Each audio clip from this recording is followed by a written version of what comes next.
Thank you, Mary. I'm feeling more like a fifth-year senior, actually.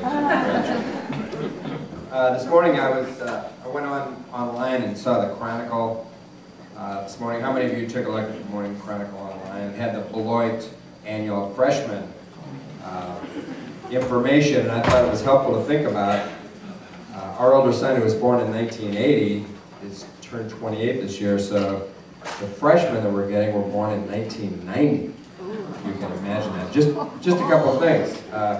Assuming that these students were born in 1990, they would have been conceived about the same time as the World Wide Web.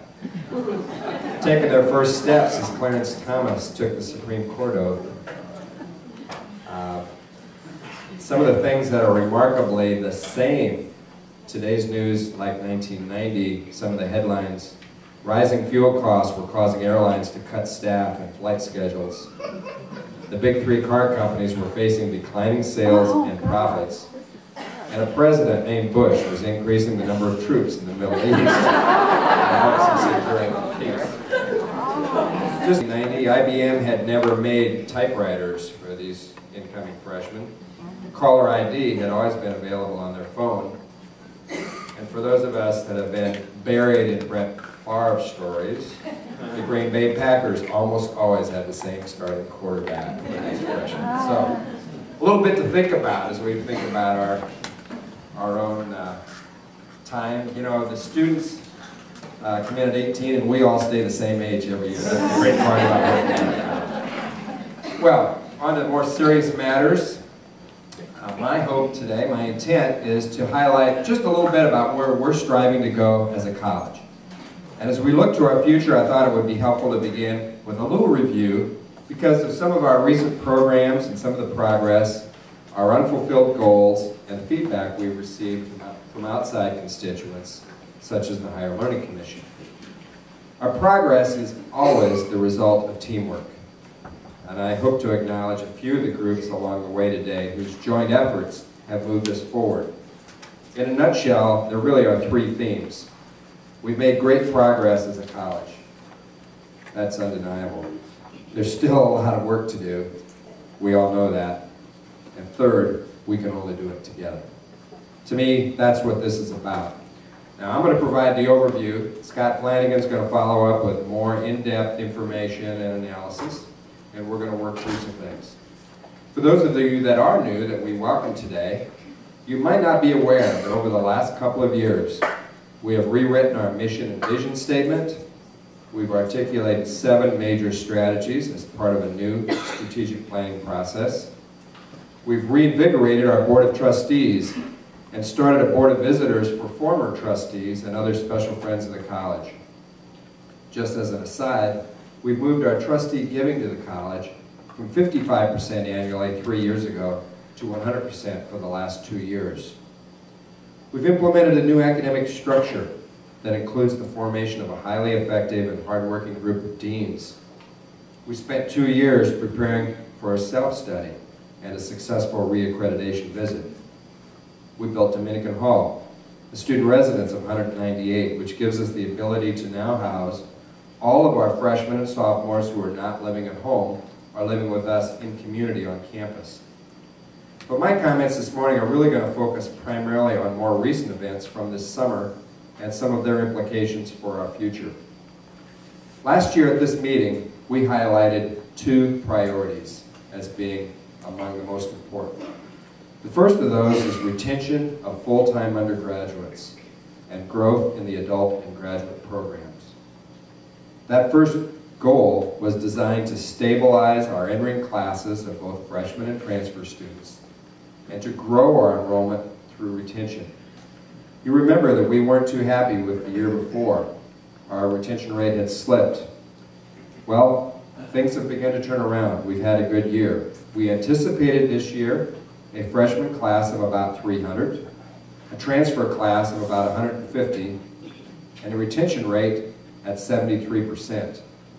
All 3 of those goals are just at or below record levels. And it appears that we are on track to meet or exceed each of these goals. We should be encouraged by the results of our efforts, but obviously there's a great deal yet to be done. Fortunately, it has begun and continues Gen Ed, Dominican Hall, our community scholars, first-year experience. I want to congratulate and thank all of you who are involved in the multitude of initiatives to improve student retention. When students have a high-quality learning experience, they are retained, and those retained students generate the word of mouth that strengthens our ability to attract future students. It makes sense. Because our budget will continue to be primarily tuition-driven, like 98% of colleges and universities, the topic of retention will always be very close to the front of our mind. In terms of our second goal, concerning graduate and adult enrollments, the results are not as positive.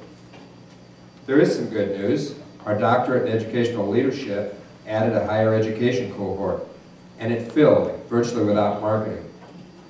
But many of our other adult and graduate programs are seeing either flat or declining enrollment. This highlights a special need for us to continue our efforts to find ways to deliver distinctive programs that meet our mission and the needs of the communities that we serve. In another recent event, we received the final copy just about 2 weeks ago from the Higher Learning Commission as a follow-up to our accreditation visit. You'll recall that our self-study committee had two charges. First, secure reaccreditation, and that has been successfully completed. And thank you to everyone. Really, it's about a 2.5-year process to make that happen. So thanks to all of you involved, really all of us. We should celebrate that together, the successful reaccreditation visit. The second part of that was to provide information that can assist us in strategic planning. Our strategic planning process and this report from HLC has helped to identify 3 topics that will be at the center of our discussion this year. Redesigning our general education curriculum. This meets our strategy to revise curricular and co-curricular programs in light of our mission. Our guest speaker is going to be a big help to us in bringing this through to successful conclusion this year. The second is assessment. This is part of the infrastructure that's needed to strengthen the quality of the learning experience. And the third, diversity, which fits into our culture, our strategy to cultivate the Canvas climate of inclusion. The work of Gen Ed is currently underway under the oversight of the UCC and Mary Kelly Powell. I want to assure you that funds will be set aside to cover the costs for faculty development and course design work as needed. While we have committees with specific charters overseeing assessment and diversity, we do not have a mechanism for addressing these topics at the comprehensive level. And that's something we're going to do. As a result, I will be appointing 2 presidential task forces, one pertaining to assessment and the other regarding diversity, to develop the comprehensive approach needed on these essential topics. You can expect more news in the upcoming weeks and months. We've also had some very good meetings with the PLT and the Dean's Council, and 3 priorities have emerged from those meetings. The meetings assure alignment across the institution in terms of our direction, our priorities, and how we're going to work together to achieve them. The academic area is the core of every liberal arts college, and we're grateful for the work of the deans to provide leadership both within their areas of responsibility and at the institutional level. Of course, achieving our goals requires a sound use of our resources. In particular, we are challenged by the availability of space and long-term financial resources, i.e. endowment. One of last year's action steps was to study the use of space. It's a perennial topic of conversation and concern on our campus. Art Litsky, an internationally known space consultant, who's worked for the college on 2 previous occasions, met with many of you, from deans and PLT members, faculty, directors, and frontline staff. The goal is to gather data about our current use of space and to prepare options for us to consider in looking at 2 scenarios. First, that which would say no additional space would become available, and second, expanding space through new construction. Of course, new facilities is our hope, but we also need to continue to evaluate our options until that new space becomes available. In providing a snapshot of our financial viability, we have some terrific news to share on our operating budgets, and not so good news on our endowment investments. First, the bad news. Our endowment lost approximately $1.5 million during the economic downturn in recent weeks. This followed a couple years of sizable increases due both to adding funds to the endowment and to stock market increases. On the very positive side, our revenue over expenditures for last year was really remarkable. Just over $3 million from a variety of sources. They included higher than budgeted enrollment in full-time undergrad, additional interest income from interest rates higher than we had budgeted, as well as having cash on hand, and finally, underspending in some of our areas. Your sound use of resources does not go unnoticed, and it contributes to the financial health of the college.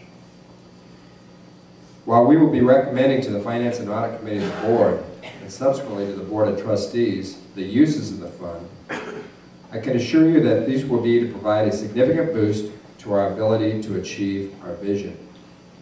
The entire operating budget should reflect our strategic plan.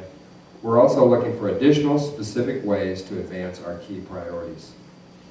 As you might imagine, it's not appropriate for me to get into too much detail before consulting with our Finance Committee and our full board, but once again, I'll keep you posted shortly after our meeting in mid-September. We made significant progress in several other areas in recent months. I just want to mention three. Changes in administrative software, the web page, and an integrated student services task force were in last year's action steps from our strategic plan. The primary impact of these changes is to improve the service to our students who were, as they should be, at the center of these processes. At least as noteworthy, however, is how these changes came about. First, each involved group of individuals worked across departmental lines to create an opportunity for improvements as each area learns about the operations of the other. Second, each of those three involved a significant amount of research with the students on the front end before any decisions were made. And each will continue to engage in feedback to encourage continuous improvement. Third, each has resulted in improvements to student services. For example, students will now be able to pay their bills either through credit card or electronic payment, and I would suggest electronic payment. The financial aid office and the business office are partnering to reach out to students with financial challenges in a way that has not previously happened. This is a prime example of what happens when technology allows us to create time for relationship building that is at the heart of Edgewood College. To those of you that have taken such an active role in these initiatives to improve services to students, I thank you for your commitment, your hard work, and your perseverance in bringing these projects forward.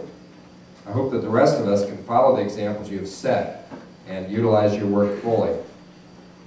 Finally, it's important to note that change is not easy, that significant learning is involved.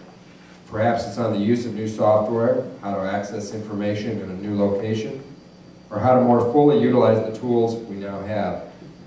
Many people have worked and continue to work many hours to allow the college and our students to fully realize the benefits we can have.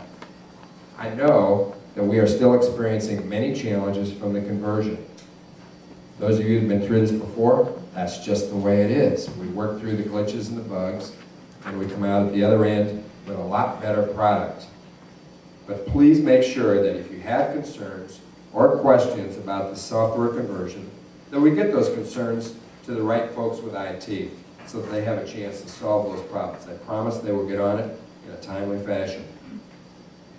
On a whole different note, in early June, Edgewood College hosted about 200 representatives from about 20 different Dominican colleges, universities, and institutes from all across the country.